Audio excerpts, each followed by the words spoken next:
সংগ্রামী উপস্থিতি,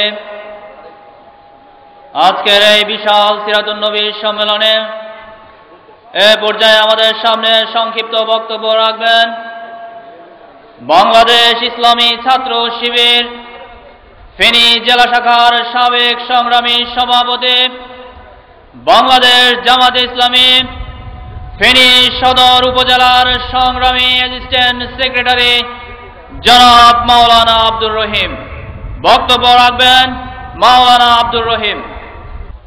বাংলাদেশ ইসলামী ছাত্র শিবির ফেনী শহর এবং জেলা শাখা কর্তৃক আয়োজিত আজকের এই সিরাত সম্মেলনের সম্মানিত সভাপতি, উপস্থিত মেহমানবৃন্দ, ইসলামী ছাত্র শিবিরের সম্মানিত দায়িত্বশীল ভাইয়েরা, সমবেত সম্মানিত সুধীমণ্ডলী, ইসলামী ছাত্র শিবিরের কর্মী সমর্থক এবং বিভিন্ন পর্যায়ে ছাত্র ভাইয়েরা, সম্মানিত ফেনীবাসী, আসসালামু আলাইকুম ওয়া রাহমাতুল্লাহ।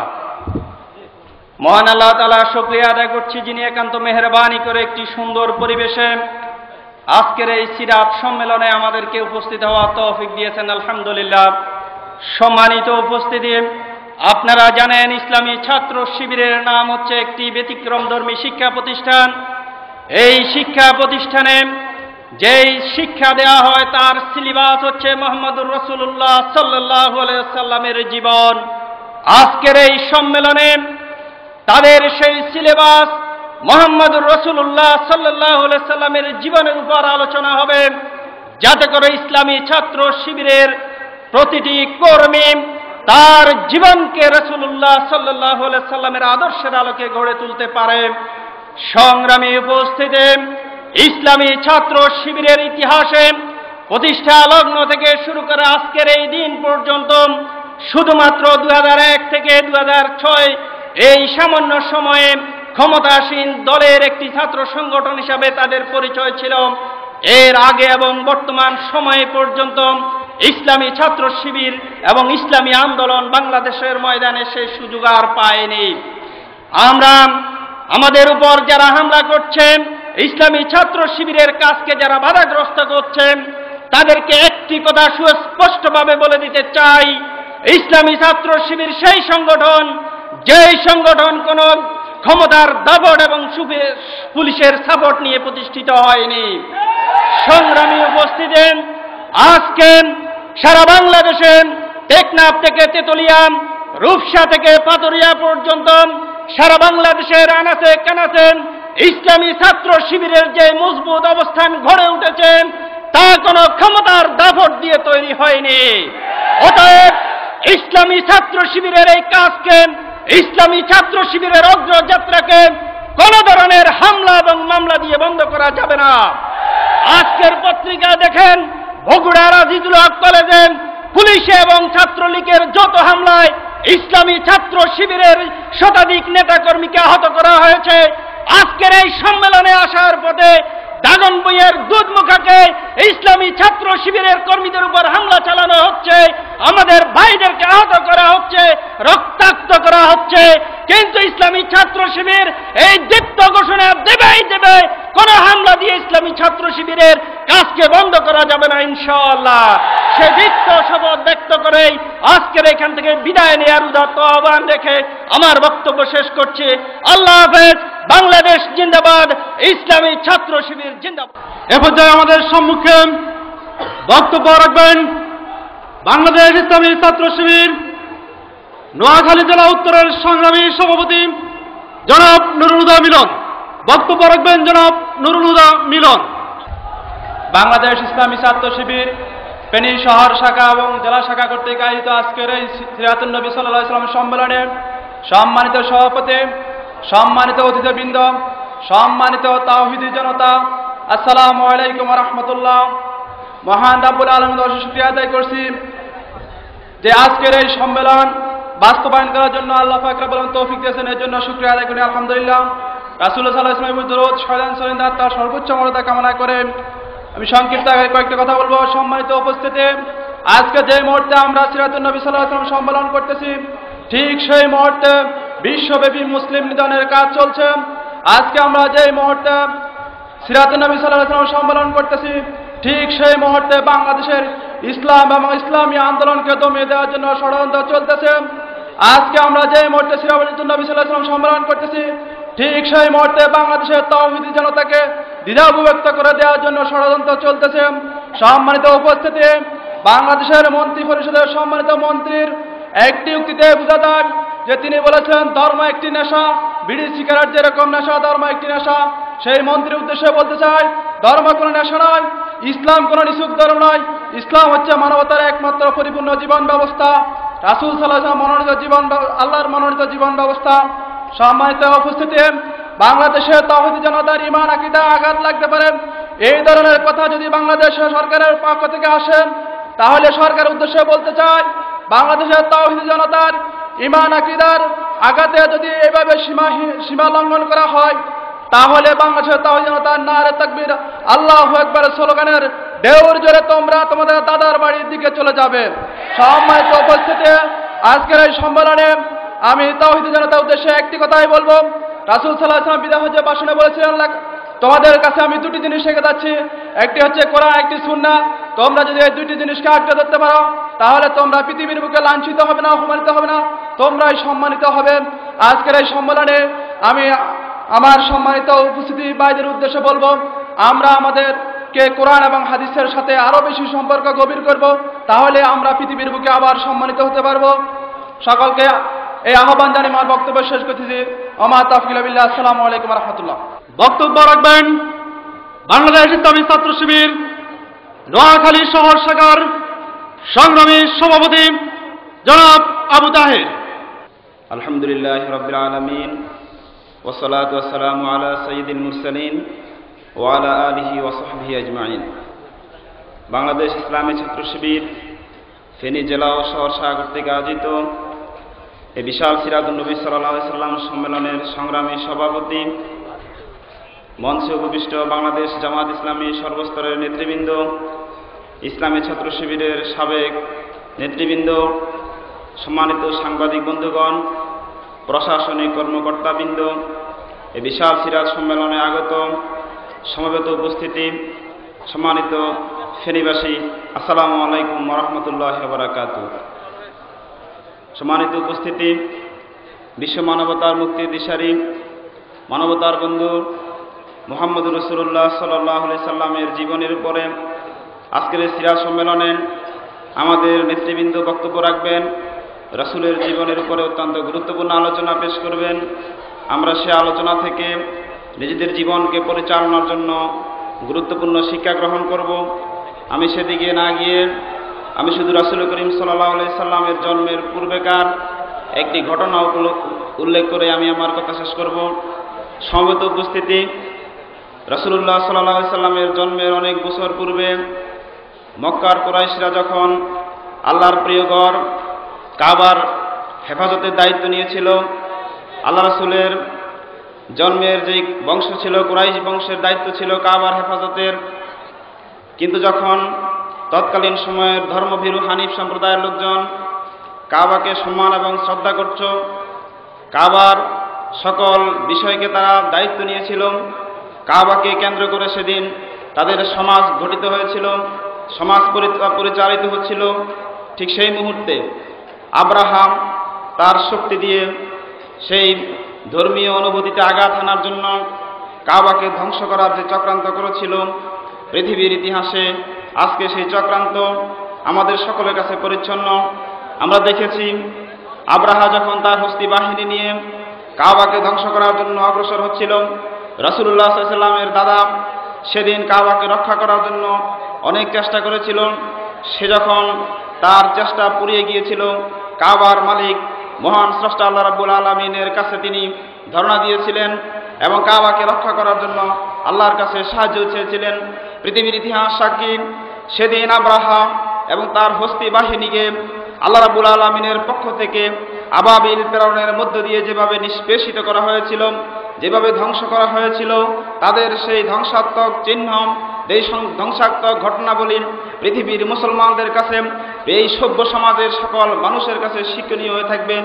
সম্মানিত সমবেত উপস্থিতি, আজকের এই বিশ্ব ব্যবস্থার দিকে যদি আমরা তাকাই, তাহলে দেখতে পাই যেভাবে মুসলমানকে নিঃশেষ করার জন্য, মুসলমান নিধনের জন্য সারা বিশ্বব্যাপী মুসলমানদেরকে ধ্বংস করার জন্য চক্রান্ত ষড়যন্ত্র হচ্ছে। আজকে আমাদের এই স্বাধীন প্রিয় মাতৃভূমি বাংলাদেশে ইসলাম এবং ইসলামী আন্দোলনের বিরুদ্ধে আজকে যারা ষড়যন্ত্র করছে, আজকে যারা বিভিন্নভাবে আমাদেরকে বিভাজনে ফেলে দিয়ে জাতির কাছে প্রশ্নবিদ্ধ করার ষড়যন্ত্র করছে, আজকে আমরা তাদেরকে জানিয়ে দিতে চাই, সেদিন কাবাকে রক্ষা করার জন্য যেমন কুরাইশ বংশ চেষ্টা করে পারে নাই, আল্লাহ রাব্বুল আলামিনের শক্তির উপরে তারা নির্ভর হয়েছিল। আল্লাহ রাব্বুল আলামিন তার শক্তি দিয়ে আব্রাহা প্রেরণের মধ্য দিয়ে কাবাকে রক্ষা করেছিল। আজকের এই বাংলাদেশ সারা বিশ্বব্যাপী মুসলমানকে নির্যাতন এবং নিষ্পেষণ করা দেওয়ার জন্য যারা ষড়যন্ত্র করছে, তাদের কাছে সেদিনের আব্রাহার সেই ঘটনাটি আমরা উল্লেখ করতে চাই। আব্রাহার সেই ঘটনা থেকে আমরা শিক্ষা নিতে চাই। আমরা বাংলাদেশের 15 কোটি মানুষ, বাংলাদেশের প্রতিটি শিক্ষা প্রতিষ্ঠানের ছাত্র জনতা, এই ফেনীর প্রতিটি শিক্ষা প্রতিষ্ঠানের ছাত্র জনতার কাছে আমরা জানিয়ে দিতে চাই, এই বাংলাদেশের মানুষকে স্বাধীনতা সার্বভৌমত্বকে রক্ষা করার জন্য ইসলামী ছাত্র শিবির যে ভূমিকা নিয়ে যাচ্ছে, ইসলামী ছাত্র শিবির যে কর্মসূচি নিয়ে যাচ্ছে, এই ছাত্র শিবিরের কর্মসূচিকে আমরা বাংলাদেশের সর্বস্তরের মানুষের কাছে সে আব্রাহাকে ধ্বংসকারী আবাবিলের সাথে তুলনা করতে চাই। আবাবিল যেদিন পাখি নিক্ষেপ করে আব্রাহা তার হস্তি বাহিনীকে ধ্বংস করে দিয়েছিল, মুসলমানদেরকে হেফাজত করেছিল, কাবাকে হেফাজত করেছিল, আমরা আজকে যদি সে আবাবিল পাখি হিসাবে ছাত্র শিবিরকে গ্রহণ করতে পারি, তাহলে ইসলামী ছাত্র শিবিরের কর্মী ভাইদের নৈতিক শক্তি অনেক বেশি বলিয়ান হবে এবং ছাত্র শিবিরকে এই বাংলাদেশের প্রতিটি ছাত্র জনতা আবাবিলের সাথে তুলনা করে যদি ছাত্র শিবিরের দিকে এগিয়ে আসে, ইসলামী ছাত্র শিবির তার নৈতিক মান দিয়ে বাংলাদেশের সকল জালেম, সকল শোষণ থেকে, বঞ্চনা থেকে, স্বাধীনতা থেকে, সার্বভৌমত্বকে বিচ্ছিন্ন করার জন্য যারা ষড়যন্ত্র করছে তাদেরকে অবশ্যই রক্ষা করতে পারবে। ইসলামী ছাত্র শিবিরকে সর্বস্তরের মানুষের কাছে আবাবিল হিসাবে গ্রহণ করার জন্য, ছাত্র শিবির জনশক্তিদেরকে নৈতিক শক্তিতে বলিয়ান হওয়ার জন্য এবং আল্লাহ রাসূলের জীবন থেকে শিক্ষা নেওয়ার জন্য আজকে আমাদেরকে সিদ্ধান্ত নিতে হবে। আমি সর্বস্তরের জনসাধারণের কাছে আল্লাহ রাসূলের শিক্ষা জীবনে গঠন করেন এই বাংলাদেশকে নেতৃত্ব দেওয়ার জন্য এগিয়ে আসার উদাত্ত আহ্বান জানিয়ে আমি আমার কথা শেষ করছি। আসসালামু আলাইকুম ওয়া রাহমাতুল্লাহি ওয়া বারাকাতুহু। এ পর্যায়ে আমাদের সামনে বক্তব্য রাখবেন আজকের এই সম্মেলনের বিশেষ অতিথি, বাংলাদেশ জামাত ইসলামী ফেনী জেলার সংগ্রামী সেক্রেটারি জননেতা অধ্যাপক আবু ইউসুফ। বক্তব্য রাখবেন অধ্যাপক আবু ইউসুফ। বাংলাদেশ ইসলামী ছাত্র শিবির ফেনী জেলা ও শহর শাখা কর্তৃক আয়োজিত আজকের এই পবিত্র সিরাতুন নবী সাল্লাল্লাহু আলাইহি ওয়াসাল্লাম মাহফিলের সম্মানিত সভাপতি, মঞ্চ উপবিষ্ট বিশেষ মেহমানবৃন্দ, শিবির নেতৃবৃন্দ, আজকের এই সম্মেলনে আগত ইসলামী ছাত্র শিবির কর্মী ভাইরা, দিনদার, ইমানদার, রাসূল প্রেমিক ভাই সব, আসসালামু আলাইকুম ওয়া রাহমাতুল্লাহি ওয়া বারাকাতুহু। আজকের এই সিরাত সম্মেলন রাসূল করিম সাল্লাল্লাহু আলাইহি ওয়াসাল্লামের জীবনী থেকে আলোচনার জন্য এবং বাংলাদেশের আজকের এই প্রেক্ষাপটে আমাদের করণীয়, বিশেষ করে ছাত্র যুব সমাজের করণীয় কি হওয়া উচিত, এই শিক্ষা গ্রহণ করার জন্যই মূলত আজকের এই সম্মেলনের আয়োজন করা হয়েছে। সম্মেলনে আমাদের প্রধান আলোচক আমাদের শ্রদ্ধেয় অধ্যাপক মমিজুর রহমান ভাই, তিনি ইতিমধ্যে এই সম্মেলনে এসে পৌঁছেছেন। তার আলোচনা থেকে আমরা সারগর্ভ আলোচনা আমরা পাব। আমি সংক্ষেপে শুধু একটি কথাই বলতে চাই, আজকের দুনিয়ার জঞ্জা বিক্ষুব্ধ এই পৃথিবীতে সন্ত্রাস, দুর্নীতি, চাঁদাবাজি, হত্যা, খুন, রাহাজানির এই হাহাকার ব্রহ্ম এই পৃথিবীতে যদি শান্তি আসতে হয়, তাহলে আইয়ামে জাহেলিয়ার সময় থেকে আমরা মনে করি পৃথিবীর অবস্থা এখনো খারাপ হয়ে যায়নি। সেই আইয়ামে জাহেলিয়ায় মানুষ যখন নিজের সন্তানকে আপন হাতে কবরস্থ করত এক বর্বর কায়দায়, চরম একটি বর্বরতম অবস্থায় রাসূল করিম সাল্লাল্লাহু আলাইহি ওয়াসাল্লামের আগমন ঘটেছিল। তিনি ওহীপ্রাপ্ত হয়ে দুনিয়ার মানুষকে শান্তি দিতে পেরেছিলেন, একটি সুন্দর, শাশ্বত, কল্যাণধর্মী, শান্তিময় সমাজ ব্যবস্থা কায়েম করতে পেরেছিলেন। আর আমরা মনে করি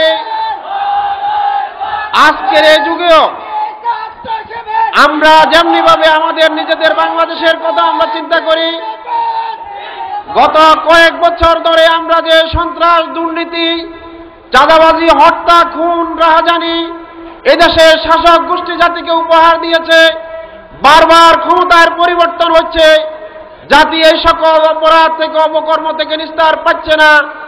এখান থেকে নিস্তার পেতে হবে আমাদেরকে সেই আবার রাসূল সাল্লাল্লাহু আলাইহি ওয়াসাল্লামের যুগে ফিরে যেতে হবে।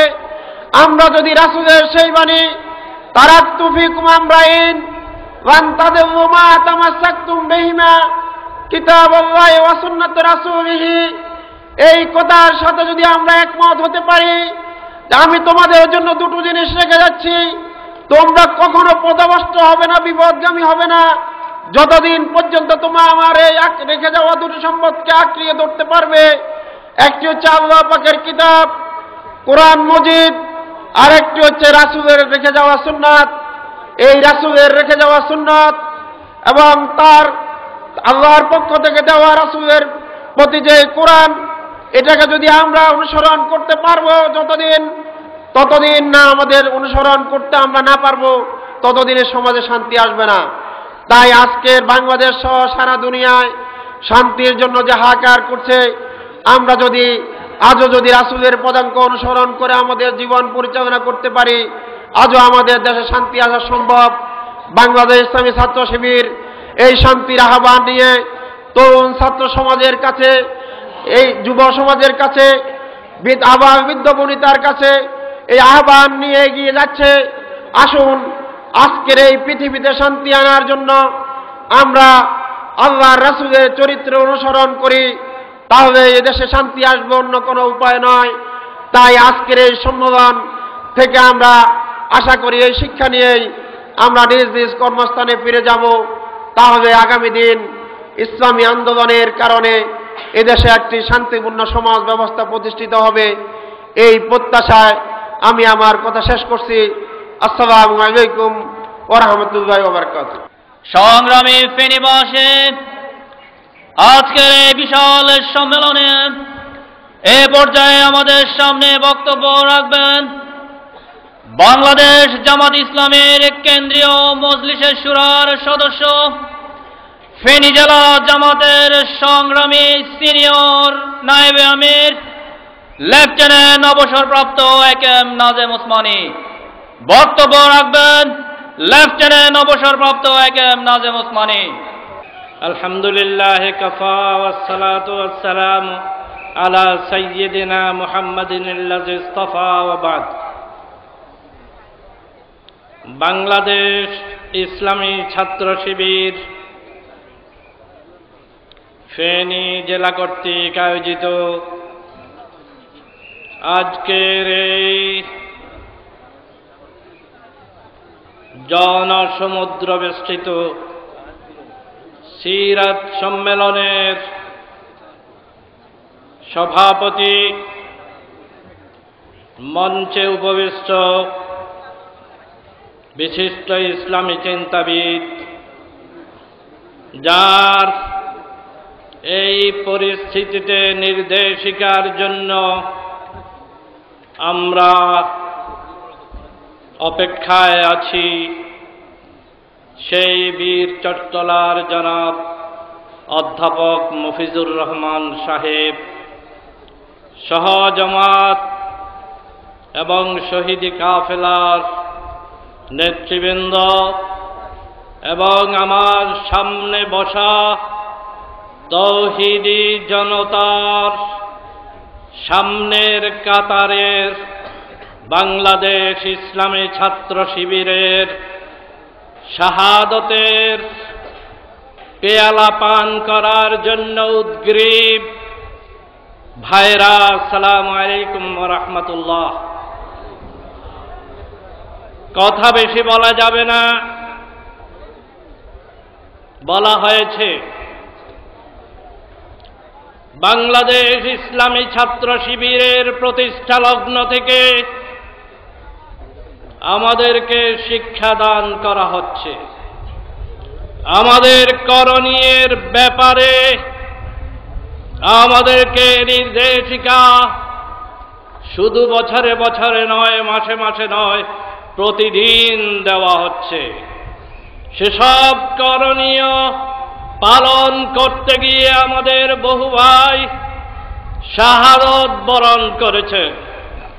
সেসব করার জন্য প্রয়োজন হয় 85 থেকে 90 জন মুসলমানের দেশ বাংলাদেশে আমরা একের পর এক শাহাদত বরণ করার জন্য প্রস্তুত আছি। কথা দুটি শুধু।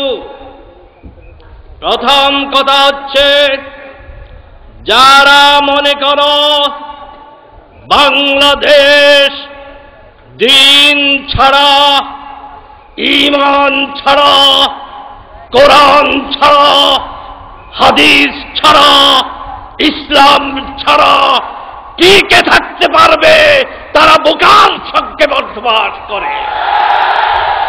যারা এদেশ থেকে ইসলামকে বিদায় করার লক্ষ্য নিয়ে বাহির থেকে দেশে আগমন করেছে, এখান থেকে জমিন থেকে ভূমিফড় হিসাবে উদ্ধারিত হয়েছে, তাদেরকে বলতে চাই এটা সম্ভব নয় যতদিন পর্যন্ত বাংলাদেশ ইসলামী ছাত্র শিবির এবং জামাতে ইসলামী বাংলার মাটিতে আছে।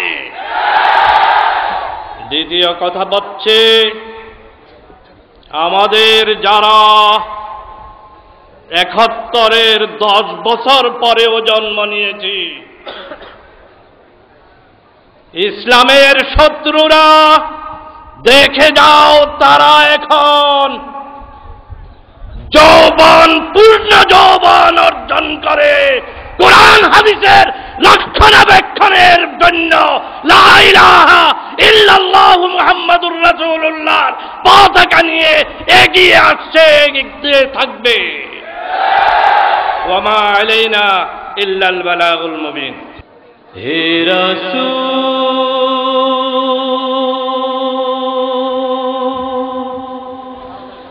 হে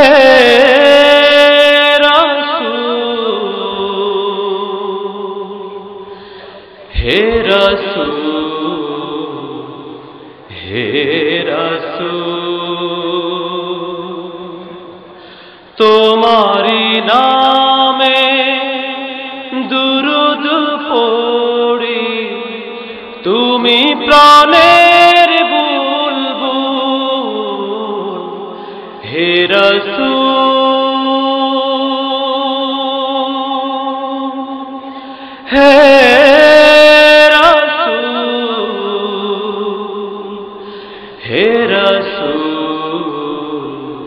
হে রাসূল,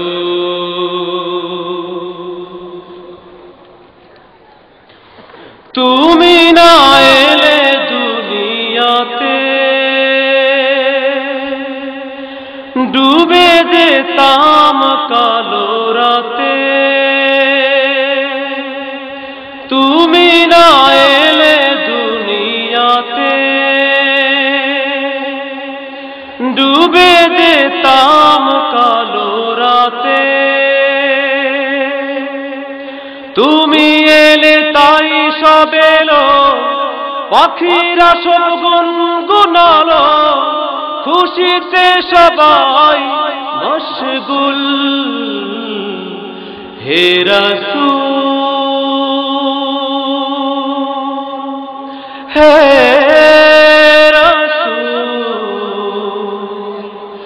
হে রাসূল, হে রাসূল, তোমারি নামে দরুদ পড়ি, তুমি প্রাণের বুলবুল, হে রাসূল, হে হে রাসূল,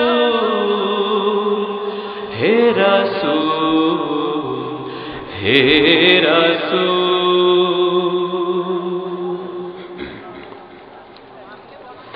তোমারই জন্য সকাল দুপুর বাজে মনে মধুর নূপুর, তোমারই জন্যে সকাল দুপুর। বাজে মনে মধুর নূপুর, তোমার জন্যে প্রিয় রাসূল হৃদয় উজাড় করে আমল দিলাম তোমায় এক রাস ফুল। হে রাসূল, হে রাসূল, হে রাসূল, হে রাসূল। শুভেচ্ছার স্বাগত। রেজাউল ভাই আপনাকে লাল গোলাপ শুভেচ্ছা, ফেনীবাসীর পক্ষ থেকে লাল গোলাপ শুভেচ্ছা। কেন্দ্রীয় সভাপতির আগমন, শুভেচ্ছার স্বাগতম। ছাত্র নেতার আগমন, ফেনী জেলার পক্ষ থেকে লাল গোলাপ শুভেচ্ছা। রেজাউল ভাই আপনাকে লাল গোলাপ শুভেচ্ছা। নারায়ে তাকবীর। ইসলামী ছাত্র শিবির জিন্দাবাদ, জিন্দাবাদ। বাংলাদেশ ইসলামী ছাত্র শিবির ফেনী শাখার সংগ্রামী ছাত্রতা সংগ্রামী সভাপতি জনাব আবু নাসের মোহাম্মদ মুজাহিদ ভাইকে বক্তব্য রাখার জন্য অনুরোধ করছি। এ পর্যায়ে বক্তব্য রাখবেন আজকের প্রোগ্রামের সম্মানিত সভাপতি ছাত্রনেতা জনাব আবু নাসের মোহাম্মদ মুজাহিদ। আলহামদুলিল্লাহ রাব্বিল আলামিন ওয়াসসালাতু ওয়াসসালামু আলা সাইয়্যিদিল মুরসালিন ওয়া আলা আলিহি ওয়া সাহবিহি আজমাইন। দক্ষিণ পূর্ব এশিয়ার বৃহত্তম ইসলামী ছাত্র সংগঠন বাংলাদেশের তরুণ বুদ্ধিজীবীদের সাহসী ঠিকানা বাংলাদেশ ইসলামী ছাত্র শিবির ফেনী শহর ও জেলা শাখার উদ্যোগে আজকের ঐতিহাসিক সিরাতুন নবী সাল্লাল্লাহু আলাইহি সাল্লাম মাহফিলের উপস্থিত সম্মানিত প্রধান অতিথি, বাংলাদেশের তরুণ বুদ্ধিজীবী, বাংলাদেশ 4 দলীয় ছাত্রকে কেন্দ্রীয় শীর্ষ নেতা, সর্বদলীয় ছাত্রকের অন্যতম কেন্দ্রীয় শীর্ষ নেতা, ইসলামী ছাত্র শিবিরের কেন্দ্রীয় সভাপতি, আজকের প্রোগ্রামের সম্মানিত প্রধান অতিথি ছাত্রনেতা জনাব মোহাম্মদ রেজাউল করিম, উপস্থিত আজকের প্রোগ্রামের সম্মানিত প্রধান আলোচক বিশিষ্ট ইসলামী চিন্তাবিদ ও দার্শনিক, চট্টলার বীর পুরুষ,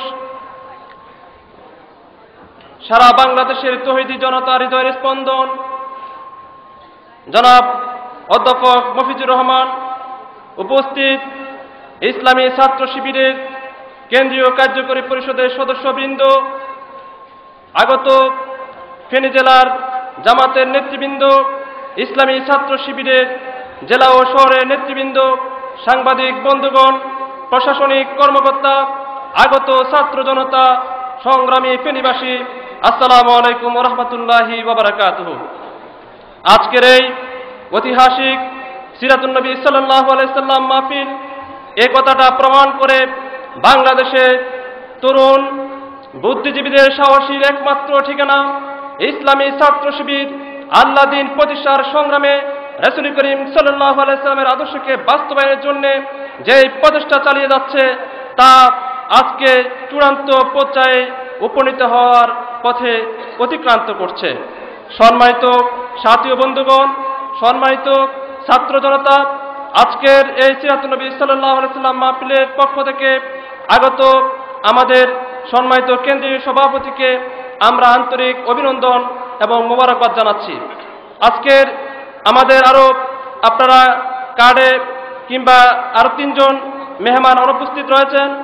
আমাদের আজকের এই সিরাতুন নবী সাল্লাল্লাহু আলাইহি সাল্লাম মাহফিল হওয়ার কথা ছিল সকাল 9টায়, কিন্তু আমাদের অনিচ্ছা শর্তে আমাদের একান্ত প্রয়োজনীয়তার সাপেক্ষে আমরা প্রোগ্রামকে বিকেলে নিয়ে এসেছি। এজন্য আপনাদের কাছে আন্তরিকভাবে দুঃখ প্রকাশ করছি এবং সাথে সাথে আমাদের 3 জন মেহমান আমাদের আজকে যিনি বিশেষ অতিথি ছিলেন ডাক্তার সৈয়দ আব্দুল্লাহ মোহাম্মদ তাহের, সাবেক জাতীয় সংসদের সম্মানিত সদস্য, ইসলামী ছাত্র শিবিরের মোহতারাম সাবেক কেন্দ্রীয় সভাপতি। তিনি ইউকের একটি প্রতিনিধি দল বাংলাদেশে এসেছেন, এজন্য তিনি সেখানে একটি প্রোগ্রামে উপস্থিত রয়েছেন, আমাদের কাছে সালাম পাঠিয়েছেন, আসতে না পারার জন্য দুঃখ প্রকাশ করেছেন। এ পর্যায়ে প্রধান অতিথির বক্তব্য রাখার জন্য অনুরোধ করছে বাংলাদেশ ইসলামী ছাত্র শিবিরের সংগ্রামী কেন্দ্রীয় সভাপতি, সর্বদলীয় ছাত্রকের অন্যতম শীর্ষ নেতা, বিশিষ্ট ছাত্র নেতা জনাব মোহাম্মদ রেজাউল করিম। বক্তব্য রাখছেন জনাব মোহাম্মদ রেজাউল করিম।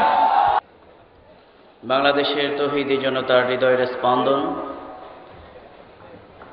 আমাদের প্রিয় নবী রাসূল করিম সাল্লাল্লাহু আলাইহি সাল্লামের আদর্শকে সমাজে বাস্তবায়ন করার দীপ্ত প্রত্যয়কারী শহীদি কাফেলা বাংলাদেশ ইসলামী ছাত্র শিবির ফেনী শহর এবং জেলা শাখার যৌথ উদ্যোগে আয়োজিত আজকের এই সিরাতুন নবী সাল্লাল্লাহু আলাইহি সাল্লাম সম্মেলনের সংগ্রামী সভাপতি, আজকের এই অনুষ্ঠানের মধ্যমণি রাসূল করিম সাল্লাল্লাহু আলাইহি সাল্লামের জীবন আদর্শকে নিজের জীবনে রপ্ত করার মাধ্যমে জাতির সামনে তুলে ধরার জন্যে যিনি ঐতিহাসিক ভূমিকা পালন করে যাচ্ছেন, বাংলাদেশের ইসলামী আন্দোলনের অন্যতম নেতা, আমাদের বীর চট্টলার প্রাণপুরুষ, আমার শ্রদ্ধেয় নেতা জনাব অধ্যাপক মফিজুর রহমান, উপস্থিত বাংলাদেশ জামাত ইসলামীর ফেনী জেলা শাখার সম্মানিত জেলা আমির, সেক্রেটারি, অন্যান্য নেতৃবৃন্দ, বাংলাদেশ ইসলামী ছাত্র শিবিরের কেন্দ্রীয় কমিটির এবং বিভিন্ন পর্যায়ের সম্মানিত নেতৃবৃন্দ, অত্র জেলার সাবেক দায়িত্বশীল ভাইয়েরা, সাংবাদিক বন্ধুগণ, পুলিশ প্রশাসনের ভাইয়েরা, আজকের এই সিরাতুন নবী সাল্লাল্লাহু আলাইহি সাল্লাম সম্মেলনের সম্মানিত উপস্থিতি, আসসালামু আলাইকুম ওয়া রাহমাতুল্লাহি ওয়া বারাকাতুহু।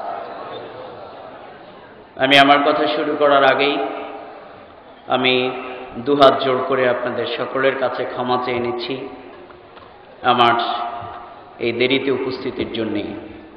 এটি ব্যক্তি হিসেবে আমরা যতটুকু দায়ী ছিলাম তার থেকে মূলত আসার পথে আমাদের গাড়িটি পথে একটু সমস্যা হয়ে যাওয়ার কারণেই নির্দিষ্ট সময়ে আমরা উপস্থিত হতে পারিনি। এজন্য আমি আন্তরিকভাবে দুঃখ প্রকাশ করছি। অবশ্য আমরা সকাল 10টায় কিন্তু ঢাকা থেকে রওনা করেছিলাম, 10টায় রওনা হয়ে এই পর্যন্ত এসে পৌঁছলাম। তারপরেও আমি আন্তরিকভাবে দুঃখ প্রকাশ করছি।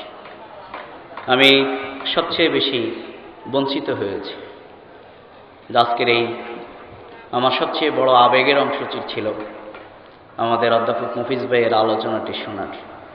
এটি বিরাট একটি আবেগের অংশ ছিল। আমি ছাত্র শিবিরের যখন কর্মী ছিলাম তখন থেকেই ওনার আলোচনা শোনার সুযোগ হয়েছিল। তখন থেকে যে এক ভক্তের খাতায় নাম লিখিয়েছিলাম, ছাত্র শিবিরে এই পর্যায়ে এসেও উনি যখন আলোচনা শুরু করেন তখন আমি কি, এটা আমার আর খেয়াল থাকে না। এই সুযোগটি থেকে আমি বঞ্চিত হয়েছি। এই জন্য আমার মনে হয় সবচেয়ে বঞ্চিত মানুষ যদি এই সম্মেলনে ধরা হয় তাহলে হয়তো আমার নামটি আসবে, কারণ আমি শুনতে পারিনি। রাসূল করিম সাল্লাল্লাহু আলাইহি সাল্লামের সিরাত যিনি আমাদের সামনে তুলে ধরেছেন, আমি এসে যত দূর থেকে মফিজ ভাইয়ের আলোচনা শুনছিলাম, আমি বললাম যে গাড়ির গ্লাসটি খুলে দেয়া হোক। গাড়ির গ্লাসটি খুলে দুই একজন সাহাবীর ঘটনা কিছু কিছু অংশ শুনেছি।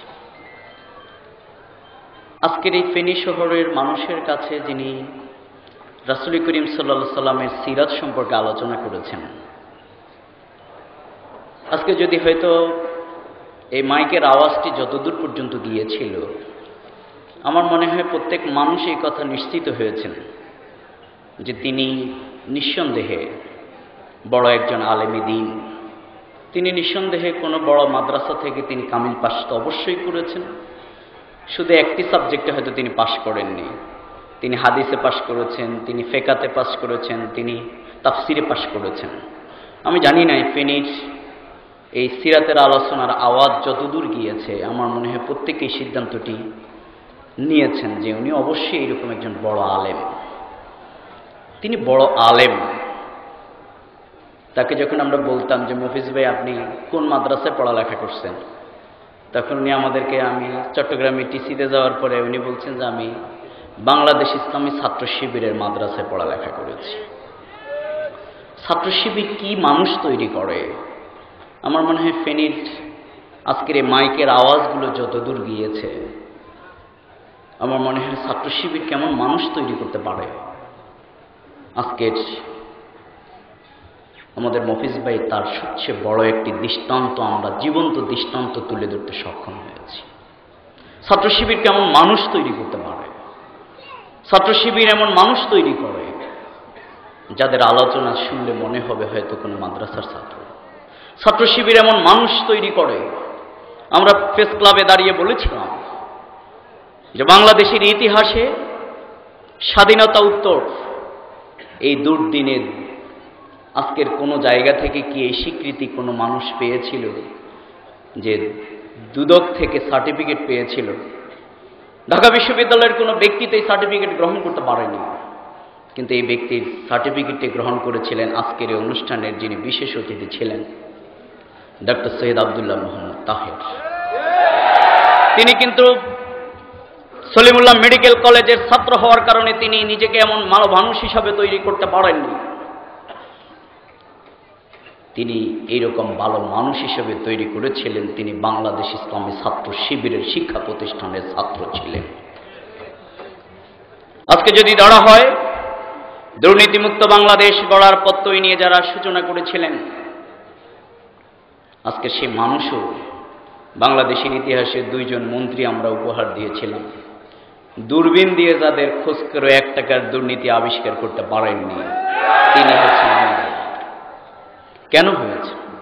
আজকে যদি বলা হয় যে মাওলানা মতিউর রহমান নিজামী, অধ্যাপক মফিজুর রহমান, তোমরা কোন শিক্ষা প্রতিষ্ঠানে পড়ালেখা করার কারণে এতটুকু নৈতিক চরিত্র সম্পূর্ণ মানুষ হিসাবে নিজেদেরকে তৈরি করতে সক্ষম হয়েছ, তাহলে বলতে হবে লাকাদ কানা লাকুম ফি রাসূলিল্লাহি উসওয়াতুন হাসানাহ ওয়া মা আরসালনাকা ইল্লা রাহমাতাল লিল আলামিন। আমার সেই সুযোগটি হয়েছিল এবার ছাত্র শিবির আমাকে হজে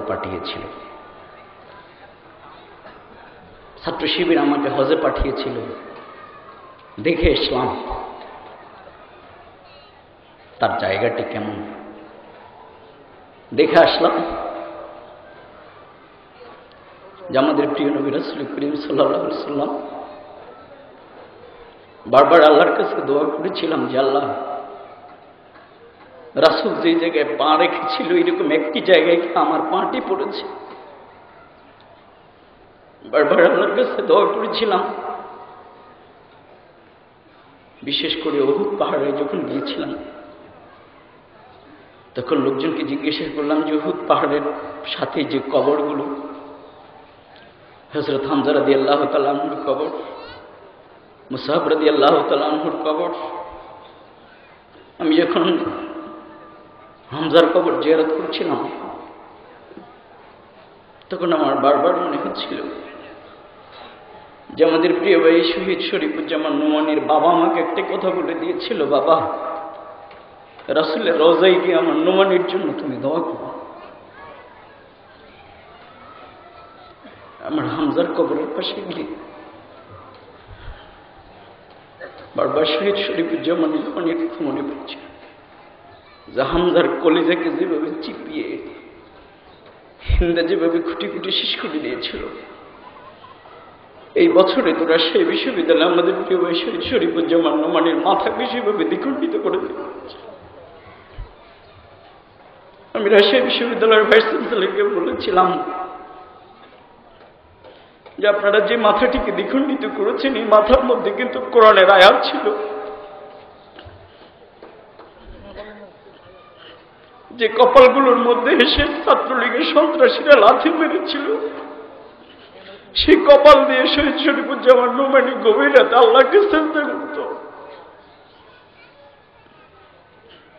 তার মাথায় কোপটি দেওয়ার সাথে সাথে যে আঙ্গুল দিয়ে ফিরিয়েছিল আপনারা,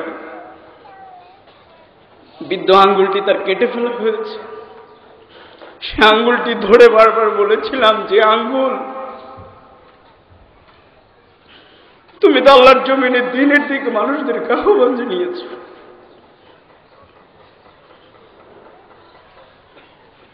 আজকে ছাত্র শিবির রাসূলের কবরের পাশে গিয়ে বারবার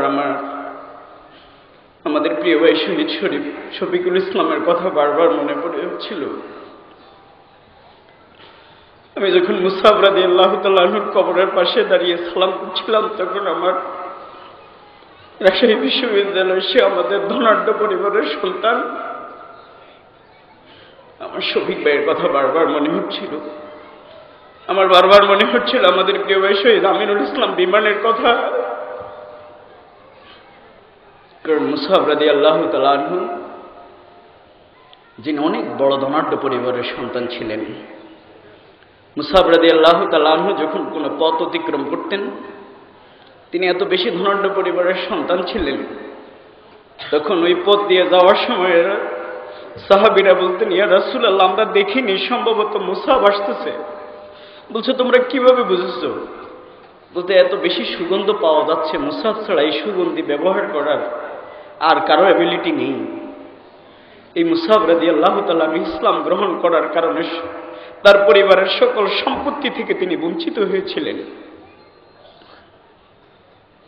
কিন্তু মুসআব রাদিয়াল্লাহু তাআলা আনহু যুদ্ধে শাহাদাতের পরে সকল সাহাবীকে যখন এক এক করে দাফন করা হয়, তখন সাহাবীরা প্রত্যেকে একজনের লাশকে সামনে রেখে চোখে হাত দিয়ে কাঁদছেন।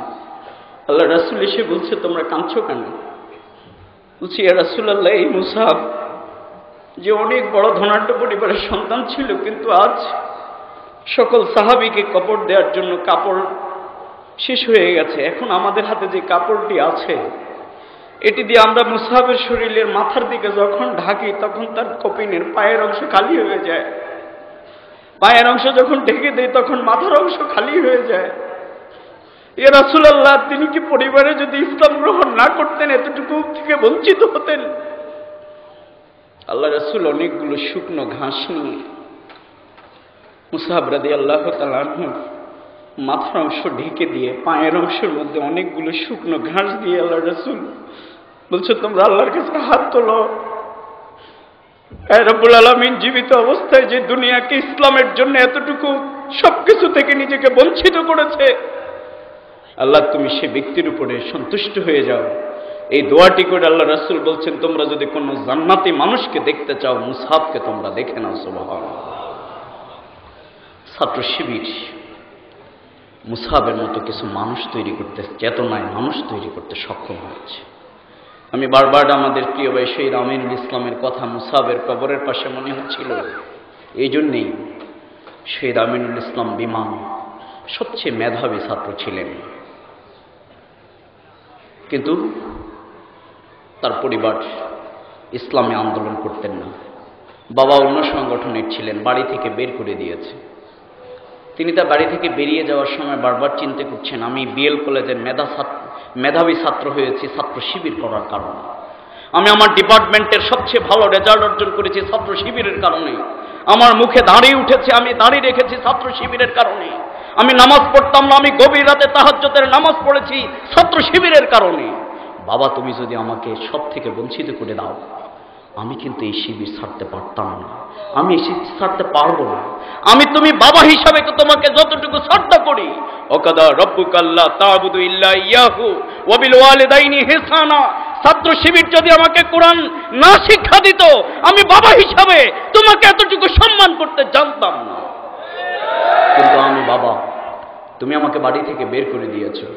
শিবিরের মেসে গিয়ে টিউশনি করে টাকা ইনকাম করে পড়ালেখা করতেন। আর মাঝে মধ্যে নফল রোজা রাখতেন, লম্বা সময় খাবার টাকা নিয়ে নফল রোজা রাখতেন। আমাদের ভাইয়েরা মাঝে মধ্যে তিনি বাড়িতে যেতেন শুধু গোপনে মায়ের সাথে সাক্ষাতের জন্যই। বাড়িতে যাওয়ার পরে বাবা অনেকদিন তার শরীরে আঘাত করেছে। বাড়ি থেকে আসে বলতো যে ভাইয়েরা, আজকে আসার সময় ভাবছিলাম যে বাবা পরিবার থেকে বের করে দিয়েছে, শিবির অফিসে আশ্রয় নিয়েছি, টাকা বন্ধ করেছি, টিউশনি করে পড়ালেখার টাকা যোগান দিয়েছি। মার সাথে দেখা করার সময় এই দেখো পিঠিতে এতগুলো আঘাত, এই রক্তাক্ত শরীর নিয়ে আসতে আসতে ভাবছিলাম বাবার জন্য কি করা যায়। আজকে আসার সময় সিদ্ধান্ত নিয়েছে সারা রাত তাহাজ্জুদের নামাজ পড়ে বাবার জন্য আমি আল্লাহর কাছে দোয়া করব যে আল্লাহ আমার বাবাকে তুমি ইসলামী আন্দোলনের জন্য কবুল করো। আমরা এখনো যখন শহীদ আমিনুল ইসলাম বিমানের বাড়িতে যাই, তার বাবা চিৎকার করে শুধু জড়িয়ে ধরে একটাই বলেন যে আমি শহীদ আমিনুল ইসলামের বাবা ঠিক।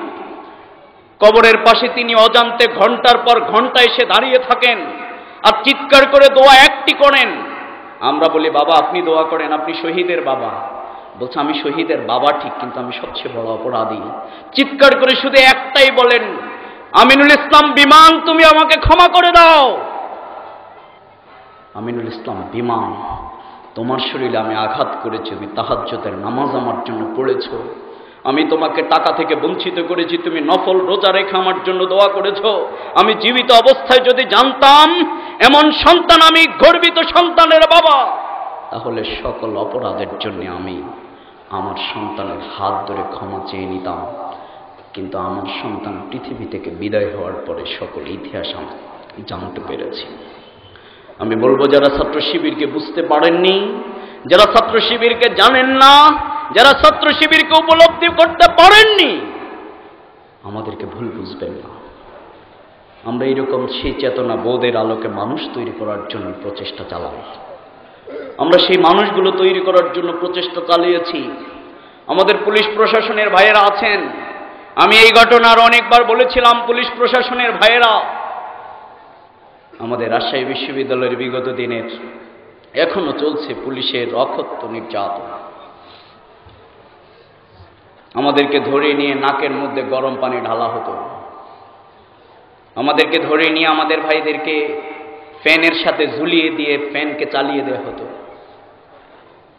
এই চেতনা, এই লালনকে ভোগ করে ছাত্র শিবির যে মানুষ তৈরি করার জন্য প্রচেষ্টা চালাচ্ছে, সে মানুষটি এই পৃথিবীর কোনো বিশ্ববিদ্যালয় তৈরি করতে পারেনি, এই বিশ্ববিদ্যালয় তৈরি করতে পারবে না। সে মানুষগুলো তৈরি করতে সক্ষম বাংলাদেশ ইসলামী ছাত্র শিবির। এই জন্য আমরা বলেছিলাম যারা দুর্নীতিমুক্ত বাংলাদেশ গড়ার স্লোগানে সবচেয়ে বেশি দিতে আছেন, যারা স্লোগান দিচ্ছেন, যারা ক্ষুধা দারিদ্র্যমুক্ত বাংলাদেশ গড়তে চান, যারা দুর্নীতিমুক্ত বাংলাদেশ গড়তে চান, যারা অপরাজনীতি অপসংস্কৃতি মুক্ত বাংলাদেশ গড়তে চান, যারা এইডস এবং মাদক মুক্ত বাংলাদেশ গড়তে চান, আমরা যদি আপনাদেরকে জিজ্ঞাসা করি আপনাদের কাছে কি সেই রকম মানুষ গড়ার কোনো আদর্শ আপনাদের কাছে আছে? আজকের বারাক ওবামার স্লোগান দিচ্ছেন পরিবর্তন করে দাও, চেঞ্জের কথা আজকে সবাই বলছেন পরিবর্তন হয়ে যাও। আমাদের কেউ বলছেন বদলে দাও, বদলে যাও, কেউ বলছেন সব বদলে দিতে নেই, আবার কেউ বলছেন বদলাতেই হবে। কিন্তু বদলানের স্লোগান যতই দেন না কেন, বদলানের স্লোগান আমাদের মহাগ্রন্থ আল কোরআনে বলে দেয়া হয়েছে, ইন্নাল্লাহা লা ইউগাইয়িরু মা বিকাউমিন হাত্তা ইউগাইয়িরু মা বিআনফুসিহিম। পৃথিবীর যত সভ্যতার দার্শনিক, ঐতিহাসিক, বিজ্ঞানিক যারা এই স্লোগান দেন না কেন, কারো পক্ষেই পৃথিবীকে বদলানো সম্ভব নয়। ক্লাউডি বলেছিল পৃথিবী আজ এক এক করে মানব সভ্যতার সামনে বিজ্ঞানের নামে, ইতিহাসের নামে, ভূগোলের নামে যত কিছুই আমরা আবিষ্কার করছি না কেন, ট্রয় নবী বলছিল আমরা শুধুমাত্র সেই এতিম মুহাম্মদের রেখে যাওয়া জিনিসের পেছনে আমরা দৌড়াচ্ছি, নতুন কিছু আমরা এখনো আবিষ্কার করতে পারি না। সুতরাং কোন নেতা নেত্রীর আদর্শ দিয়ে পৃথিবীর মুক্তি কখনো সম্ভব নয়। এই পৃথিবীর আদর্শের মুক্তি যদি করতে হয় তাহলে হেরা গুহারা ফিলোসোফার, হেরা গুহার যে দার্শনিক, he was a greatest philosopher, he was a greatest scientist, He was a greatest economist. He was a greatest humanist of the world. He was an unparalleled personality of the world. Our Prophet Hazrat Muhammad Rasulullah sallallahu alaihi সাল্লামের আদর্শের দিকে গোটা পৃথিবীকে যেতে হবে। এই জন্যেই আজকের সেই আদর্শের আলোকে ইসলামী ছাত্র শিবির আজকে প্রচেষ্টা চালাচ্ছেন। আজকের গোটা পৃথিবীর ডায়লগের কথা আজকে বলা হচ্ছে, এসো হাতে হাত ধরে গোটা পৃথিবী গড়ে তুলি। আজকে নতুন হাত ধরার স্লোগান যারাই দিচ্ছেন, আজকের মোহাম্মদ রসুল্লাহ সাল্লাল্লাহু আলাইহি সাল্লাম ৩৫ মিনিটের একটি ভাষণ সেই আরাফার ময়দানে ১৬ লক্ষ মানুষের সামনে রেখেছিলেন। সেই বক্তব্যকে গোটা পৃথিবীর মানবতার জন্যে আর নতুন কোনো পথ এখনো কেউ আবিষ্কার করতে পারেনি এবং পারবে না ইনশাআল্লাহ। রাসূল করিম সাল্লাল্লাহু আলাইহি সাল্লামের মদিনার এক একটি শব্দ এবং এক একটি লাইনের উপরে গোটা পৃথিবীর সবচেয়ে বড় পলিটিশিয়ানরা যদি গবেষণা করে শেষ করেন, তাহলে দেখা যাবে গোটা পৃথিবীর সকল কিছুর দিক নির্দেশনা সেই মদিনার সনদের মধ্যে মুহাম্মদ রাসূলুল্লাহ সাল্লাল্লাহু আলাইহি সাল্লাম রেখে গিয়েছে। এই জন্যেই আজকে গোটা পৃথিবীর সামনে আজকের এক এক করে গোটা পৃথিবীর সবচেয়ে বড় ব্যক্তিরা মুহাম্মদের আদর্শের কথা স্বীকার করছেন। জর্জ বার্নার্ড শো মুহাম্মদের আদর্শের কথা কেন বলছেন? ক্রাউডি মুহাম্মদের আদর্শের কথা কেন বলছেন? ট্রয় নবী মুহাম্মদের আদর্শের কথা কেন বলছেন? কিন্তু তারা কেউ ইসলাম গ্রহণ করেছে, কেউ করেনি, সেই ইতিহাস ভিন্ন। বলছে যে আমরা এই জন্য করছিলাম, আমরা যাতে ইতিহাস থেকে কখনো হারিয়ে না যাই, এই জন্যে মুহাম্মদের নামে একটি কমেন্টস করে ইতিহাসের খাতায় নিজের নামটিকে লিখে রাখার জন্য প্রচেষ্টা চালিয়েছে মাত্র। মাইকেল হার্ট মুহাম্মদের কথা, the ranking influence of the history, তিনি কেন লিখেছেন? তিনি বলেছেন, আমি মুহাম্মদের লাইফকে পর্যালোচনা করে দেখেছি, সকল অধিকারকে যিনি সংরক্ষণ করেছিলেন তিনি হচ্ছেন মুহাম্মদ রাসূলুল্লাহ সাল্লাল্লাহু আলাইহি সাল্লাম। সুতরাং আজকের বর্ণ বৈষম্য, আজকের মানুষের অধিকার, আজকের আমার দেশের কোন মানুষ, আমাদের দেশের কোন একজন চেয়ারম্যান, আমাদের দেশের কোন একজন সেনাপতি যুদ্ধের ময়দানে মানুষের অধিকারকে সংরক্ষণ করেছেন? কিন্তু মুহাম্মদ রাসূলুল্লাহ সাল্লাল্লাহু আলাইহি সাল্লাম 23 বছরে তিনি যেই যুদ্ধগুলো অংশগ্রহণ করেছিলেন, 23টি যুদ্ধে তিনি অংশগ্রহণ করেছিলেন, এই যুদ্ধের মধ্য দিয়ে তিনি গোটা পৃথিবীর প্রায় 15,500 মানুষের মুখোমুখি হয়েছেন। আজকে যারা পৃথিবীর সভ্যতার কথা বলেন, আজকে যারা গণতন্ত্রের কথা বলেন, আজকে যারা মানবতার কথা বলেন, আজকে যারা নতুনের কথা বলেন, আজকে যারা এগিয়ে যাওয়ার কথা বলেন, আজকে যারা পরিবর্তনের কথা বলেন, আমরা মানব সভ্যতার ধারক এবং বাহকদেরকে আমরা বলি, আমরা যদি জিজ্ঞাসা করি তোমরা মানব সভ্যতার সামনে আজকের দ্বিতীয় বিশ্বযুদ্ধে শুধুমাত্র 6 কোটি মানুষকে জীবন দিতে হয়েছিল, অথচ রাসূল করিম সাল্লাল্লাহু আলাইহি সাল্লাম হি ওয়াজ অরফান, তার ইন্তেকালের সময় 50 লক্ষ বর্গ কিলোমিটার মুহাম্মদ রাসূলুল্লাহ সাল্লাল্লাহু আলাইহি সাল্লাম সকল মানুষের অধিকারকে সংরক্ষণের পতাকা তলে নিয়ে আসতে সক্ষম হয়েছেন। কিসের মাধ্যমে? যে আদর্শের মাধ্যমে ছাত্র শিবিরের কর্মীদের কাছকে সে আদর্শ গ্রহণ করতে হবে। আমি সেই দরজা দিয়ে বারবার ঢুকেছিলাম, যেই জায়গাতে রাসূল করিম সাল্লাল্লাহু আলাইহি সাল্লামের ওই বুড়ি কাটা দিয়ে রাখতেন, আমি সেই জায়গায় গিয়ে বারবার আমার মনে হচ্ছে রাসূল কেমন মানুষ ছিলেন, যেদিন কাটা খুঁজে পাননি সেদিনই তো বুড়িকে খুঁজতে শুরু করেছিলেন। ছাত্র শিবির কাছকে এই চেতনায় উদ্বুদ্ধ হতে হবে। ছাত্র শিবিরের কর্মীরা সন্ত্রাসের মোকাবেলায় সন্ত্রাস নয়, ছাত্র শিবিরের কর্মীরা হত্যার বদলে হত্যার রাজনীতিতে ছাত্র শিবির বিশ্বাস করে না। ছাত্র শিবির সন্ত্রাসের মোকাবেলায় সন্ত্রাস দিয়ে কখনো সম্ভব নয়। আমাদের প্রিয় নবী রাসূল করিম সাল্লাল্লাহু আলাইহি সাল্লাম মাত্র 759 জন মানুষের রক্তের বিনিময়ে 50 লক্ষ বর্গ কিলোমিটারকে শুধুমাত্র আদর্শের পতাকা তলে নিয়ে আসতে সক্ষম হয়েছিলেন। আজকের এই সময়েও এই মহাগ্রন্থ আল কোরআনের আলোকে, এই আদর্শের আলোকে ছাত্র শিবিরের কর্মীরা আজকে যদি নিজেদেরকে সেই রাসূল করিম সাল্লাল্লাহু আলাইহি সাল্লামের প্রতিপক্ষ, যে বুড়ি রাসূলের পথে কাটা দিতেন, আর যেদিন কাটা খুঁজে পাননি সেদিন রাসূল করিম সাল্লাল্লাহু আলাইহি ওয়াসাল্লাম বুড়িকে খুঁজতে শুরু করেছিলেন। আজকে আমাদের পাশের আমার যেই বন্ধু ছাত্র সংগঠনের ব্যক্তিটি আজকে আমাকে হত্যা করার জন্য হুন্ন হয়ে খুঁজছে, আজকে আপনি যদি তার আদর্শ, আপনি যদি তার অসুস্থ হওয়ার পরে যদি তাকে দেখতে যেতে পারেন, আপনি যদি তার বিপদে সবার আগে গিয়ে তার পাশে দাঁড়াতে পারেন, we strongly believe we can change. এই পরিবর্তন এই সমাজে আজকেও বাংলাদেশ ইসলামী ছাত্র শিবিরের পক্ষেই করা সম্ভব। এই জন্য ছাত্র শিবিরের কর্মীদেরকে সেই চেতনায় উদ্বুদ্ধ হতে হবে।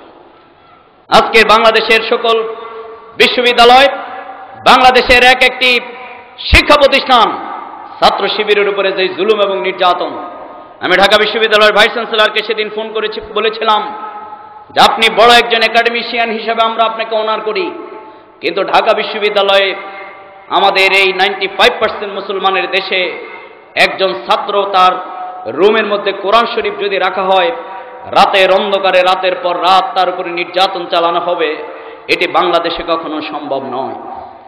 শুধুমাত্র রুমে কোরআন শরীফ থাকার কারণে রাতের পর রাত তাকে নির্যাতন চালানো হবে, তাকে বেঁধে সিগারেটের আগুন দিয়ে তার শরীরের মধ্যে সেকা দেয়া হবে, এটি আজ বাংলাদেশে কল্পনা করা যায় না। কিন্তু ইসলামী ছাত্র শিবির আজকে 33 বছরে, আমি তুরস্কে কয়েকদিন আগে গিয়েছিলাম, তুরস্কে গিয়ে দেখলাম যে বাংলাদেশ নামে একটা সংগঠন দেশ আছে, কেউ চিনি। প্রথম দিন সম্মেলন শেষ করে মনটা খুব খারাপ, হায় রে বাংলাদেশ থেকে আসলাম, কেউ বলে তোমরা ইন্ডিয়ান, কেউ বলে তোমরা পাকিস্তানি। বললাম ভাই আমরা বাংলাদেশি, বলছে হয় আর বাংলাদেশ। খুব মনে কষ্ট, হায় রে বাংলাদেশ নামে একটা দেশ থেকে আসলাম, চিনাইতে পারলাম না। বলছে তোমরা যাই বলো তোমরা পাকিস্তানি, তোমরা ইন্ডিয়ার পার্ট না? আমরা বলছি না, উই আর বাংলাদেশি। কেউ চিনতে পারল। কিন্তু পরের দিন বাংলাদেশের বিশ্বের 58টা দেশের ছাত্র সংগঠন ইয়ত্রা সেই সংগঠনে কনফারেন্সে অংশগ্রহণ করেছে। পরের দিন বাংলাদেশ চিনে না, মনটা খুব খারাপ। এরপরে দেখলাম সবাই যখন তার দেশের ইসলামী আন্দোলনের সংগঠনের বর্ণনা দিচ্ছে, আমি বললাম যে এইবার হয়তো তোমরা আমাদেরকে চিনতে পারো। ছাত্র শিবিরের বর্ণনা দিলাম। ছাত্র শিবিরের বর্ণনা দেওয়ার পরে দেখা গেল বিশ্বের মধ্যে সবচেয়ে বড় ছাত্র সংগঠনের নাম বাংলাদেশ ইসলামী ছাত্র শিবির। তারা বলল যে Bangladesh there are 4 million students among with us। ছাত্র শিবিরের কর্মীরা আজকে শুধুমাত্র যদি রাসূল করিম সাল্লাল্লাহু আলাইহি সাল্লাম যে হিলফুল ফুজলের চেতনা নিয়ে একটি সমাজ পরিবর্তনের জন্যই ভূমিকা পালন করেছিল, আজকের ছাত্র শিবির কি কাজ করেছিল? এবার আমরা আইলে আক্রান্ত মানুষের পাশে ছাত্র শিবির দাঁড়িয়েছিল। বিশ্ববিদ্যালয়ে পড়ুয়া অনাথ ছাত্রদের, যারা ডিসেবল ছাত্রদেরকে আমরা বৃত্তি প্রদান করেছিলাম। আমরা আমাদের অমুসলিম অন্যান্য ধর্মাবলম্বী ভাইদের পাশে দাঁড়িয়ে আমরা তাদেরকে বৃত্তি প্রদান করেছিলাম। ছাত্র শিবির আজকের এই দেশ এবং মানবতার জন্য রাসূল করিম সাল্লাল্লাহু আলাইহি সাল্লামের সে আদর্শকে লালন করে বলেই ছাত্র শিবিরের পক্ষে আজকের এই উদারতার নীতিটিকে এই পর্যন্ত নিয়ে আসা সক্ষম হয়েছে।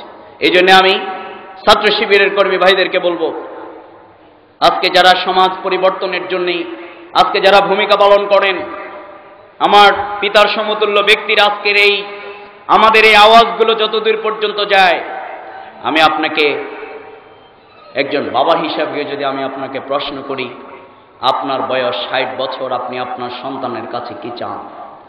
আমি জানি না আপনি আপনার সন্তানের কাছে কি প্রত্যাশা করেন।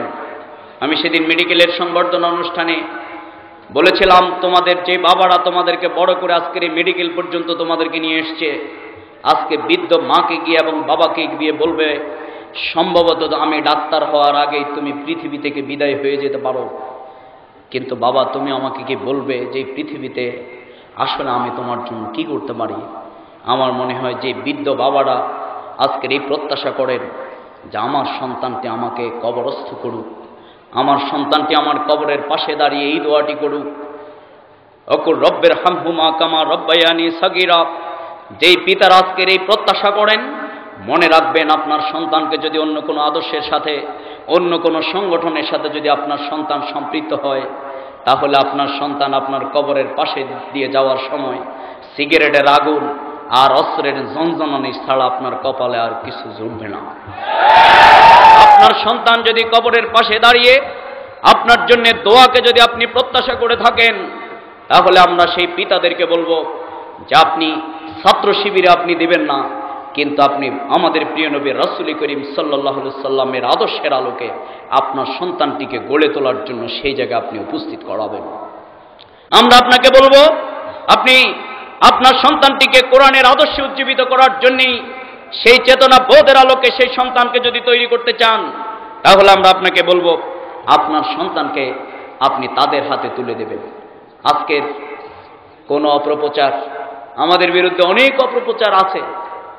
আমাদের কখনো কখনো কেউ আমাদের চামড়া দিয়ে জুতা বানাতে চায়, কেউ আমাদের রক্ত খাইতে চায়, কেউ বলে সকাল বিকাল নাস্তা করতে চায়। কিন্তু ভালো খবর হইল, যারা আমাদেরকে দিয়ে নাস্তা করার স্লোগান একসময় আমাদের বন্ধু ছাত্র সংগঠন, সবচেয়ে বেশি জাসদ ছাত্রলীগ, ছাত্র ইউনিয়নের ভাইয়েরা দিয়েছিলেন, আজকে আমরা নাস্তা খাওয়ার জন্য অনেকেই তৈরি হয়েছি। নাস্তা খাওয়ার মানুষগুলোকে আর বাংলাদেশের কোনো জায়গায় খুঁজে পাওয়া যায় না।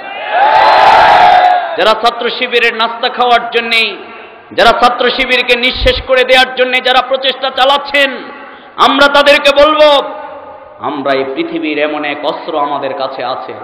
এই অস্ত্রের শব্দ উচ্চারণ করার সাথে সাথে আমার রাজশাহী বিশ্ববিদ্যালয়ের কথা মনে হয়। আমি যখন রাজশাহী বিশ্ববিদ্যালয়ের সভাপতি, আমার বিশ্ববিদ্যালয়ের ভাইস চ্যান্সেলর একদিন আমাকে খুব একান্তভাবে ডেকে বললেন, বাবা তোমাদের সবাই ভয় পায় কেন বলো তো? আমি বললাম যে কেন ভয় পায় তা তো আমি জানি না। বলছে না, তুমি আজকে আমাকে এটা একটু বলে দাও কেন ভয় পায়। তখন আমি বললাম যে দেখেন আমাদের স্যার, আমাদের ছেলেরা কেন ভয় পায়? বলছে না, তোমাদেরকে সবাই ভয় পায়। তখন আমার সাথে সাথে বুখারী শরীফে সে হাদিসটির কথা মনে হয়েছে। আমি বললাম স্যার, ভয় পায় আমাদের কাছে এমন একটা অস্ত্র আছে, এই অস্ত্র আর কারো কাছে নেই। বলছে স্যারের একেবারে চোখ মুখ খুব খুশি হয়ে গেছে, যা যাক ছেলেটা সহজ সরল, আজকে রাজশাহী বিশ্ববিদ্যালয়ে কি অস্ত্র আছে বলে যাবে, খুব খুশি হয়ে। আমি বললাম স্যার আমাদের কাছে একটা অস্ত্র আছে, এটা কারো কাছে নেই। বলছে বাবা কি সেটা? সবাই ভয় পায় তোমাদের। আমি বললাম যে আপনি একটা হাদিস বলি আগে স্যার। হাদিসটা হচ্ছে যারা আল্লাহকে ভয় করে এই পৃথিবীর সব মানুষ তাদেরকে ভয় করে, আর যারা মানুষকে ভয় করে এই পৃথিবীর সব মানুষ গেলে তাদেরকে ভয় দেখা। ছাত্র শিবিরের কর্মীরা গভীর রাতে আল্লাহকে সিজদা করে ভয় করে যে অস্ত্রকে সামনে এই পৃথিবীর কামান গোলা বারুদ দিয়ে ছাত্র শিবিরের সেই অস্ত্রকে কেউ মোকাবেলা করতে পারবে না। কে আমাদেরকে কি অস্ত্রের ভয় দেখান? কে আমাদেরকে কি অস্ত্রের ভয় দেখান? কেউ আমাদেরকে বলছেন 1 লক্ষ শিবির গিলতে নাকি কয়েক মিনিট সময় লাগবে। ডক্টর সুফিয়া কামাল তার মুখে পছন ধরার মাধ্যমে পৃথিবী থেকে বিদায় নিয়েছেন। ছাত্র শিবিরকে কেউ গিলার জন্য যদি চেষ্টা করেন, তাহলে আপনার মুখ দিয়ে গিলার দূরের আগে আপনার গলা পেটে গলা ভেঙে চুরমার হয়ে যাবে। ছাত্র শিবিরের কর্মীরা এই পৃথিবীর আল্লাহ ছাড়া আমরা আর কাউকে ভয় করি না। এই পৃথিবীর এক আল্লাহ ছাড়া আমরা আর কাউকে ভয় করি না। আমাদের অস্ত্রকে গভীর রাতে শান দেই। সুতরাং আমি ছাত্র শিবিরের কর্মীদেরকে রাসূল করিম সাল্লাল্লাহু আলাইহি সাল্লামের চেতনার আলোকে নিজেদেরকে তৈরি করার মাধ্যমে আগামী দিনে রাসূল করিম সাল্লাল্লাহু আলাইহি সাল্লাম যেই লোকটি তার হাতে সামান্য পরিমাণ আঘাতপ্রাপ্ত হয়েছিলেন, সেই লোকটির পাশে দাঁড়িয়ে যেমনি বলেছিলেন, তুমি আজ সমপরিমাণ প্রতিশোধ আমার থেকে গ্রহণ করো। ছাত্র শিবিরকে সেই চেতনা লালন করতে হবে, ছাত্র শিবিরকে লালন করতে হবে। আমাদের প্রতিপক্ষ আমাদের জন্য এই পরিস্থিতি যত কঠিন করুক না কেন, ছাত্র শিবিরের কর্মীদেরকে তার রাসূল করিম সাল্লাল্লাহু আলাইহি সাল্লামের সেই আদর্শকে ধারণ করেই নিজেদেরকে তৈরি করতে হবে। তাহলেই হবে রাজশাহী বিশ্ববিদ্যালয়ের মতো পুলিশ যেরকম ছাত্রলীগের সভ্যদারি ঘেরাও করে, পুলিশ যেদিন চিৎকার করে বলেছিল, স্যার আজকে সব শিবিরকে এক জায়গায় পাইলাম, গ্রেপ্তার করা খুব সহজ, সেদিন পুলিশের ভাইয়েরা এক এক করে ছাত্র শিবিরকে গ্রেফতার করার জন্য উল্লসিত হয়ে যখন এক এক করে মসজিদে গিয়ে হাজির হয়েছিল, সব শিবির কোথায়? সব শিবির সব্বেদারি করে, গভীর রাতে তাহাজ্জুদের নামাজ আদায় করে, দাড়ি নাই মুখে, বিশ্ববিদ্যালয়ে পড়ে, মাদ্রাসায় পড়েনি এই ছেলেগুলো আল্লাহকে সিজদা করে কাঁদছে। পুলিশ অফিসার গিয়ে বলছেন, স্যার সবাই দেখি একসাথে কাঁদে, সম্ভবত অস্ত্র প্রশিক্ষণ দিতে গিয়ে কেউ মারা গেছে। বলছে তাহলে ভালো, সবাইকে ধরতে হবে। সব্বেদারি প্রোগ্রাম, যারা ছাত্র শিবিরের সব্বেদারি প্রোগ্রাম করেছেন, আমরা মুনাজাত দেওয়ার সময় লাইট বন্ধ করে মুনাজাত দিই। পুলিশ অফিসার এসে লাইট সৈয়দ আমির আলী হলে লাইট জ্বালিয়ে সাথে সাথে বলছেন, স্যার তারা তো আল্লাহর কাছে কান্নাকাটি করতেছে। পুলিশ অফিসার পরের দিন ভাইস চ্যান্সেলরকে গিয়ে বললেন যে যাদেরকে গ্রেপ্তার করার জন্য পাঠিয়েছেন, আমি গিয়ে দেখলাম তারা এমন এক ভাষায় আল্লাহর কাছে দোয়া করে, আমার বাবা নাই, ওয়্যারলেসের সুইচ বন্ধ করে দিয়ে আমি টোটাল ফোর্স নিয়ে তাদের দোয়ায় অংশগ্রহণ করে ফেলেছি। যে ছাত্র শিবিরকে রাজশাহী বিশ্ববিদ্যালয়কে গ্রেপ্তার করার জন্য আমাদেরকে পাঠিয়েছেন, আমাদের মনে হচ্ছে আল্লাহকে ভয় করা এই যুবকগুলোর হাতে যদি এই বিশ্ববিদ্যালয় পরিচালনার দায়িত্ব থাকে, এই বিশ্ববিদ্যালয়ে লেখাপড়ার পরিবেশ চিরদিনের জন্যই অম্লান থাকবে ইনশাআল্লাহ। ছাত্র শিবিরকে সন্ত্রাসের মোকাবেলায় সন্ত্রাস নয়, ছাত্র শিবিরের সন্ত্রাসের মোকাবেলায় উদারতা দিয়ে, ভালোবাসা দিয়ে মানুষের পাশে যেতে হবে। যে আপনার জন্য সবচেয়ে বড় অস্ত্রটি শান দিচ্ছে, আপনাকে পেলেই মারবে, আপনি অপেক্ষা করুন তার মায়ের জানাজায় গিয়ে কখন অপেক্ষা করবেন, অংশগ্রহণ করবেন। তিনি অসুস্থ হলে তার পাশে গিয়ে কখন দাঁড়াবেন।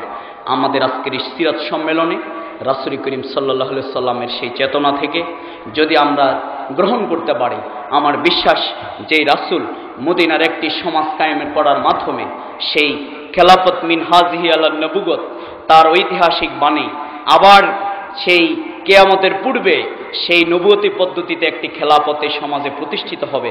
আমরা অত্যন্ত দৃঢ়তার সাথে বিশ্বাস করি আগামী দিনে ক্ষুধামুক্ত বাংলাদেশ, সন্ত্রাসমুক্ত বাংলাদেশ, অপরাজনীতি এবং অপসংস্কৃতিমুক্ত বাংলাদেশ, দুর্নীতিমুক্ত বাংলাদেশ আগামী দিনে যদি গড়ে তুলতে হয়, তাহলে ছাত্র শিবিরের কর্মী ভাইদেরকে আজকের এই আদর্শের পতাকা তলে সকল মানুষকে সমবেত করার জন্যই আজকে আমাদের সেই ঐতিহাসিক দায়িত্ব আমাদেরকে পালন করতে হবে।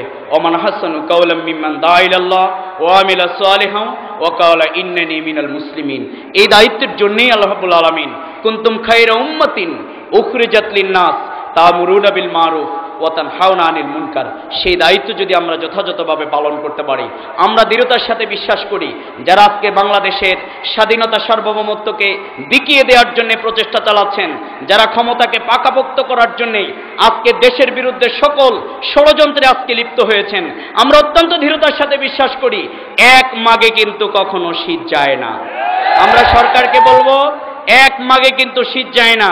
আপনাদের মহাসচিব ইতিমধ্যে বলতে শুরু করেছেন, সবাই ক্ষমতায় গেলে বলে 5 বছর বাদ দিয়ে 7 বছর হইলে একটু ভালো হয়। আমাদের আওয়ামী লীগের মহাসচিব বলতেছেন যে সম্ভবত 3 বছর হইলেও খুব খারাপ হয় না। তার মানে মধ্যবর্তী নির্বাচনের স্বপ্ন ইতিমধ্যে আপনাদের মাথায় জাগ্রত হয়েছে।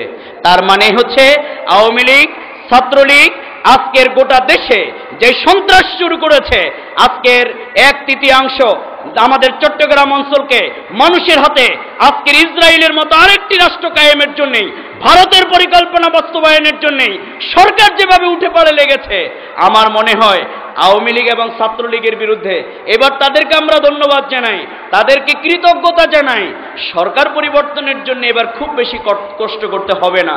আমাদের ছাত্রলীগের ভাইয়েরা যদি তাদের সন্ত্রাসের মাত্রা যদি এইভাবেই শুধুমাত্র অব্যাহত রাখেন, সরকার পরিবর্তন ছাত্রলীগেই নিশ্চিত করবে ইনশাআল্লাহ। এই জন্য আমরা তাদের জন্য আমরা ধন্যবাদ জানাই। প্রিয় ভাইয়েরা, আপনারা অব্যাহত রাখুন, আপনারা চালিয়ে যান, যত শক্তি আছে নিয়োগ করুন। ছাত্র শিবিরের কর্মীরা সকল উদারতা দিয়ে সেটিকে মোকাবেলা করবে। আমি সকল ছাত্র শিবিরের কর্মী ভাইদেরকে, আমাদের সুধীবৃন্দ যারা আছেন, ছাত্র শিবিরকে আপনারা অতীতে যেভাবে সহযোগিতা করেছেন, আমার বাবার মতো এখানে অনেক আছেন, বড় ভাইয়ের মতো আছেন, মদিনার রাষ্ট্রটি যদি সেই সেইরকম একটি সুন্দর সমাজ যদি আপনারা কায়েম করতে চান, আসুন আমরা সকলে মিলে ছাত্র শিবিরের হাতকে আমরা শক্তিশালী করার মাধ্যমে আমরা সেই রাসূল করিম সাল্লাল্লাহু আলাইহি সাল্লামের আদর্শ এই সমাজে বাস্তবায়ন করার একটি চূড়ান্ত শপথ আজকের এই সম্মেলন থেকে যদি আমরা গ্রহণ করতে পারি, তাহলে আজকের এই সম্মেলন সবচেয়ে বেশি সার্থক হবে। আল্লাহ রাব্বুল আলামিনের কাছে সেই তৌফিক কামনা করে সেই শপথ গ্রহণ করার চূড়ান্ত আহ্বান জানিয়ে আমি আমার কথা এখানে শেষ করছি। আল্লাহ হাফেজ। বাংলাদেশ জিন্দাবাদ, ইসলামী ছাত্র শিবির জিন্দাবাদ। আসসালামু আলাইকুম ওয়া রাহমাতুল্লাহি ওয়া বারাকাতুহু।